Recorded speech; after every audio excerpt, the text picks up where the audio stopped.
बीडच्या नेकनूर पोलीस ठाण्यात फेब्रुवारी 2026 मध्ये एका अल्पवयीन मुलीला फूस लावून पळवल्याची तक्रार दाखल करण्यात आली होती। 1.5 ते 2 महिने उलटूनही मुलीचा शोध न लागल्याने पीडित कुटुंबाने पोलिसांवर तपासात दिरंगाई आणि आरोपीला मदत केल्याचा आरोप केलाय।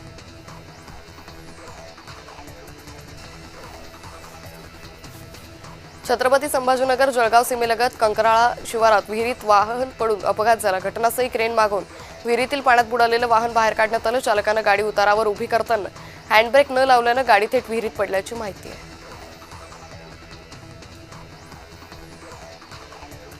जळगावच्या अमळनेर तालुक्यातील जैतपीर गावात पिकअप व्हॅन उलटून 11 जण जखमी झाल्याची घटना घडली। समोरून ट्रक आल्यानं पिकअप व्हॅनवरील चालकाचं नियंत्रण सुटलं आणि अपघात झाला।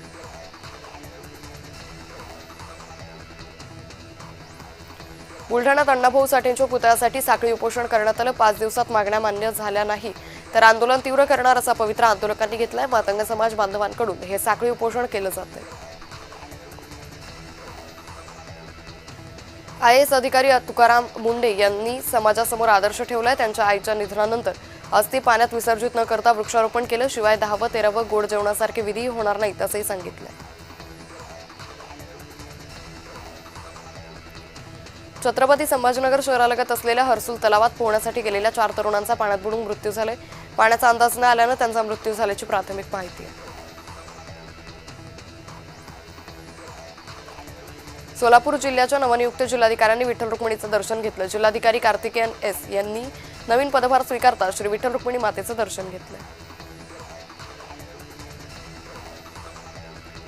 उरण तालुक्यातील चिरनेरच्या महागणपती मंदिरात संकष्ट चतुर्थी निमित्त भाविकांची प्रचंड गर्दी झाली होती।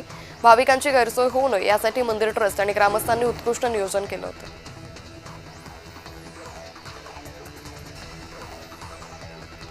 नाशिकच्या निफाड तालुक्यात अवकाळी पाऊस, गारपीट आणि वादळी वाऱ्याचा मोठा फटका डाळिंब बागांना बसलाय। फळांना तडे गेल्यानं शेतकऱ्यांचं आर्थिक नुकसान झालंय। हातातोंडाशी आलेला घास हिरावल्यानं शेतकरी सध्या आर्थिक संकटात। मुंबई गोवा महामार्गावर माणगाव इंदापूर जवळ वाहतूक कोंडी झाली होती। सलग 3 दिवसांच्या सुट्टीमुळे कोकणात आलेल्या पर्यटकांचा मुंबई पुणे दिशेकडे परतीचा प्रवास सुरू झाल्यानं वाहनांच्या रांगा लागल्या होत्या। छत्रपती संभाजीनगर आणि जळगाव सीमेलगत असलेल्या कंकराळा शिवारात 4 चाकी वाहन विहिरीत पडलं। विहिरीत 4 चाकी वाहन बुडालं। क्रेनच्या साहाय्यानं वाहन बाहेर काढण्यात यश आलं।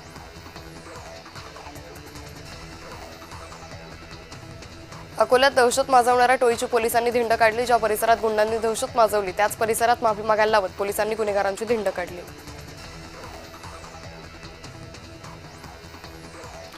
सांगलीच्या जत शहराच्या मुख्य पाईपलाईनमधून गळती झाल्यानं हजारो लिटर पाणी वाया गेले।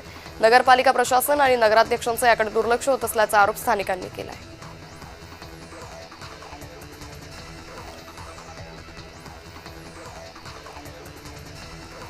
महाडा तालुक्यातील अंजनगाव खेडोबा येथील छत्रपती शिवाजी महाराजांच्या अनधिकृत पुतळा स्थापनेवरून निर्माण झालेल्या वादावर तोडगा निघून काही तास उलटले नाही तोच पंढरपूर तालुक्यातील भोसे इथं अनधिकृत छत्रपती शिवाजी महाराजांच्या पुतळ्याची स्थापना करण्यात आली आहे।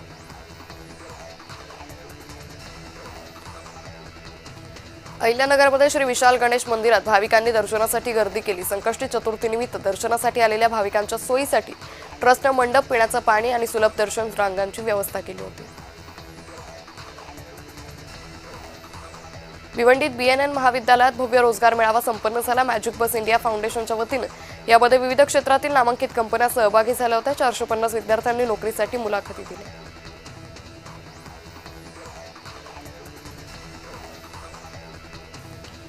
बुलढाणा जिल्ह्यातील चिखली येथे रेणुकादेवीची यात्रा सुरू झाली आहे। रेणुकादेवीचं वहन मिरवणुकीला आरतीनंतर सुरुवात झाली। हजारो भाविकांनी यात्रेला गर्दी केली।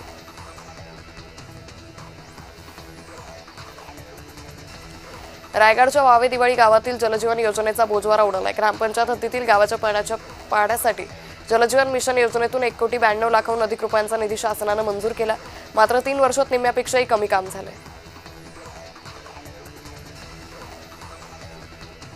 धुळ्यात CNG गॅस भरण्यासाठी रिक्षा चालकांनी सकाळपासून गर्दी केली होती। देवपूर परिसरातील CNG गॅस पंपावर रिक्षा चालकांची रांगा लागल्या। शिवाय गॅसचे दरही वाढल्यानं रिक्षा चालकांनी नाराजी व्यक्त केली आहे।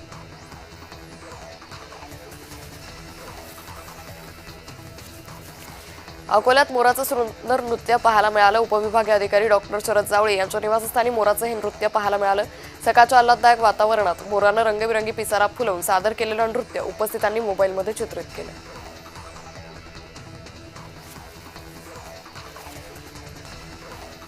पालघरमध्ये हॉटेलच्या मालकाने ग्राहकावर पेट्रोल टाकून जिवंत जाळण्याचा प्रयत्न केल्याची घटना घडली। मनोर पोलीस स्टेशन हद्दीतल्या जय अंबे हॉटेलमध्ये हा प्रकार घडला आहे।